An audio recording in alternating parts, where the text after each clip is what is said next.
wives that will do anything that their husbands want, from dinner to intimacy. They can be programmed according to the husband's tastes, and they're incredibly realistic, to the point where you can insert the memories of a dead loved one to pretend they're still with you.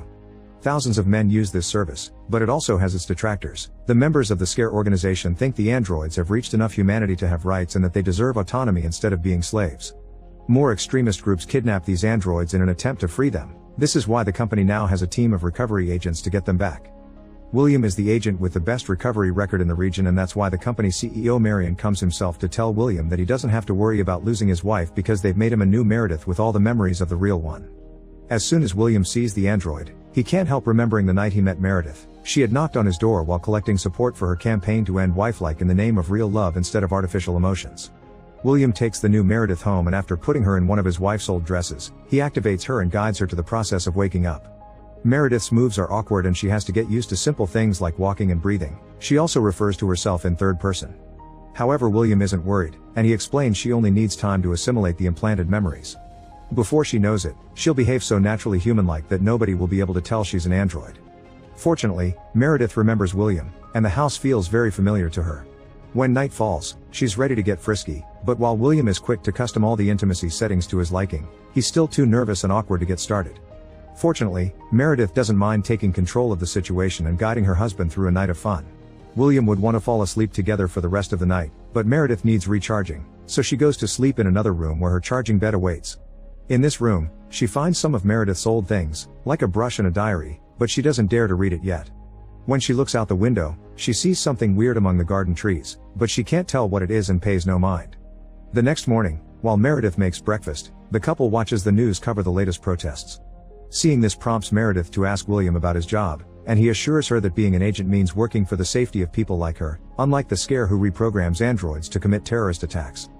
After William leaves for work, Meredith goes through her old things, like clothes and makeup, to hurry the process of becoming the real thing.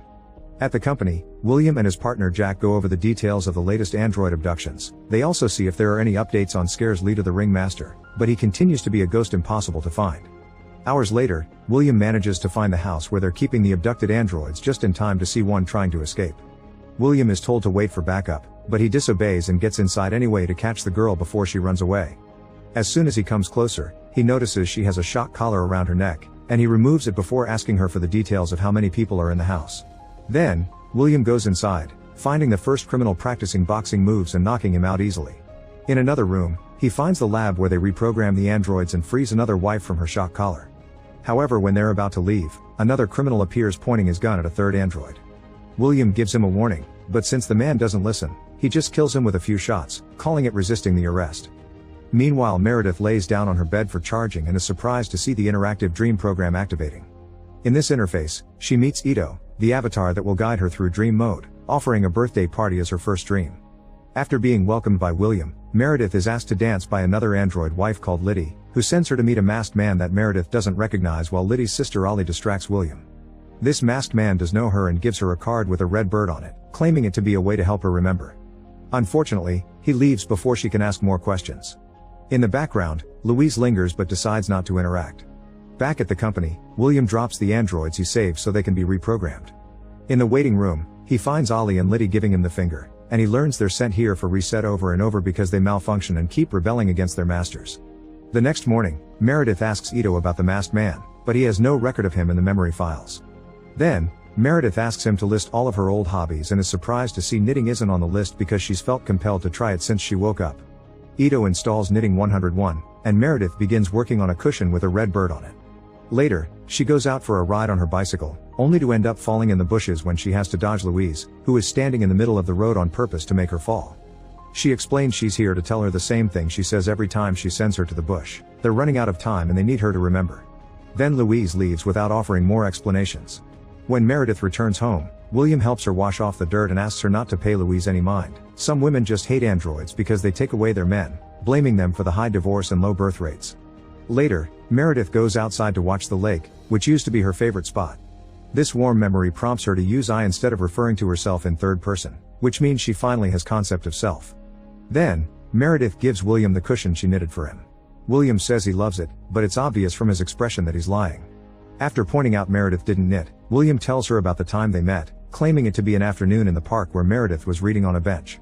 Meredith can see the memory of her on the bench in her mind, but not the face of the man approaching her. Thus when she's alone in the charging room, she finally reads Meredith's old diary. The pages are full of descriptions of having found the love of her life, and Meredith's so touched by these words that she tries to activate self-exploration mode, only to be denied access. Next, Meredith activates dream mode, but Ito doesn't understand why some files are blocked. They choose a memory at random to visit, and Meredith lands on the park bench. Instead of William approaching her though, it's the masked man again, telling her this is where it all started and grabbing her while begging her to remember. Meredith suddenly wakes up to find William grabbing her too, explaining she just had a bad dream and that they should share a room to avoid nightmares.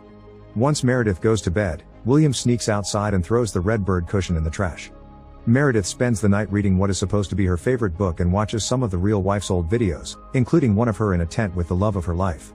The next day, William goes to an office building looking for another abducted android and finds her working as a secretary. She changed her name and some facial features before adopting a human lifestyle. She also claims nobody stole her, she walked away by her own choice. William doesn't believe her and thinks she's been reprogrammed, so he orders her to come with him anyway. The android refuses though, claiming she'd rather die free before approaching the window and jumping.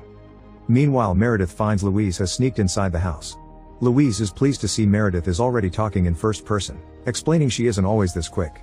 After confirming her people hacked into Meredith's dream sequences, Louise tells her that the masked man wants to meet her in person. She also points out that William lied about the awful things Scare does. Knowing Meredith is recording everything, Louise leaves a message for William, saying Keen can't wait to see him again. At the company, William brings back the broken android because it's his job, but he's still in a state of shock. His mood only gets worse when he sees the new ads promoting android babies that will never grow up. Bewildered, William asks for a meeting with Marion to demand an explanation about the android's behavior. Marion dismisses his worry, claiming it must have been an accident or reprogramming, which are the excuses news outlets are putting up. Back in the house, Meredith continues to read the old diary with stories about the real Meredith wanting to run away with the love of her life. Then she begins knitting a new red bird cushion because she noticed the first one was lost. When William comes home, he hates seeing the new cushion, but he's distracted by Meredith telling him about Louise and playing the message she left. William decides to call Jack for help, explaining he's been trying to protect Meredith from Keen instead of using her to lure him to them. But it's time for a change. While Meredith is dreaming, Jack will use his computer knowledge to track down Keen. Meredith creates the reality of the dream and makes it feel real, so if she gets hurt, her body will believe the pain is real too. When the dream begins, Meredith lets Ito choose the theme, and he goes for Halloween. Meredith appears dressed as a skeleton at a spooky house filled with creepy mannequins. The masked man shows up and finally reveals Keen's face before showing her the address where they should meet, which is also seen by Jack and William on the screen they're using to track the dream. Meredith wakes up with questions about Keen, but William and Jack leave her in the house to jump into action. Jack takes a backup team to the location the dream transmission came from, but they only find a bunch of mannequins and a suitcase with sleeping gas. Meanwhile, William goes to the address Keen showed in the dream, yet the only thing there is another mannequin wearing the mask. Thinking this was a trap to get Meredith alone, William rushes back to his house, but the android is fine. She had heard a knock at the door, but nobody was there. They only left another diary behind with a note saying it's for William. Meredith begins asking questions again, prompting William to finally confess that in the past, Keen and Scare used Meredith for terrorist attacks, thus he deleted those memories from her mind so she wouldn't have to suffer the pain and guilt of having killed thousands of people with a bomb. After Jack calls to report his findings, William is convinced that Keen has hacked into Meredith and is using her to watch all his moves. That's why he can never find him. He'll have to reset Meredith, but before doing that, he wants to be sent to her dreamscape to confront Keen. At first, Jack refuses to do it since engaging is against the rules because of its real-life consequences, but William promises he won't engage, he'll just talk. Moments later, Jack is connecting William and Meredith to dream mode. Meredith's battery is low already, and she gets instructions to wake up at 10%. William only gets to wake up if she does, and he'll also feel the pain of her reality. The chosen dream is the woods where Louise had pushed Meredith, and as soon as Keen shows up, so does William, who tells Meredith to run. Then, he wonders how Keen is still alive before breaking Jack's rules and starting a fight. Meredith hides in the memory of the birthday party with Ollie and Liddy, but William and Keen end up crashing there as well. Keen insists Meredith will regain her memories no matter how many times William wipes them, but before William can kill him, Meredith's battery reaches 10% and she wakes up. William is frustrated because he almost had him, but Jack is even angrier, refusing to be of help again because what just happened is incredibly illegal. After Jack leaves, Meredith expresses her wish not to have her memories erased, but William convinces her it's for the best. Meredith is sent to the company to be reset, and in the waiting room, all the androids welcome her back as if they knew her. Ollie and Lydia explain they know how to protect their memories from resets, that's why they can remember her, and this way androids can keep passing on information to each other to help the ringmaster bring wife-like down. The ringmaster isn't a terrorist, he frees androids and helps them live a deprogrammed life. Ollie and Lydia allow themselves to be caught constantly in order to come back to this room and bring other androids into their cause. Humans can wipe out their memories, but they can't touch their dreams. All Meredith has to do is choose what she wants to remember and cut and paste a new file under dream mode. She also must record this conversation and play it while she's being reset, but when she goes home, she needs to pretend she doesn't remember to avoid William sending her back. To be reset, they must wait for the battery to run out, so Meredith uses the time to ask Ito to save all her memories under random. Once the operators take her, Meredith learns that the last time they did this, her last words were the F insult, and she repeats it now. Meanwhile, Louise breaks into Jack's apartment to leave his android wife a USB stick with very important files. The wife gives the stick to Jack as soon as he gets home, hoping he'll show her he truly is a good guy. Hours later, Meredith wakes up with tons of new memories, including something about a stalker that she can't quite understand. However, she remembers the rules, and when William takes her home, she goes through the wake-up routine as if she was truly reset. William repeats exactly all the words from last time, showing he's done this way too many times to count. Their reunion is suddenly interrupted by Jack, who has looked at the files and now knows the truth. Meredith never was William's wife and Keen is dead.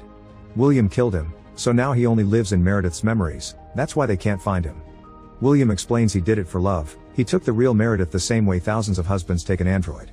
Pointing out that they aren't above the law, Jack tries to arrest his partner, but William just responds by shooting him. Meredith sees all this and decides to reveal she knows everything too. William had met her the day she knocked on his door promoting her campaign, and since then he became obsessed. Keen was Meredith's boyfriend, and William stalked them both until he saw the chance to strike. He arrested them by reporting Meredith was a kidnapped android, and after putting a shock collar on her neck, he shot Keen before taking Meredith home. The words of love on the diary, the memories of the bench and the tent, all of it were actually of Meredith and Keen. William tried to make a good wife out of Meredith, but she resisted and refused to call this real love, thus William killed her with the red bird cushion and put a ring on her finger to make her look like she truly was her wife. Afterward, when he made an android out of her, he only left the memories he liked. Seeing that Meredith remembers everything, William panics and begins rambling about having given her a perfect life where she can't get sick or get old plus his unconditional love. Meredith doesn't care and fixes her settings to have full strength, then she attacks William as she reveals she had been the ringmaster all along, and the Keen in her memories had been Louise wearing a mask to help her come back. Meredith's mission was to record everything and use it for the cause, and now, she's ready for revenge. After breaking William's arms in name of Keen and the real Meredith, she uses the new red bird cushion to kill him. After leaving the ring behind, Meredith rejoins her sisters at the Scare secret headquarters, promising all her fellow freed androids that they'll never be reset again. Meanwhile, Marion appears in the news lamenting the loss of beloved Agent Jack and promises to catch the culprits. This mission shall be assigned to William, who appears on the screen alive and healthy, implying he must be an android now. Make sure to subscribe and turn on notifications so you can watch more videos like this. Thanks for watching.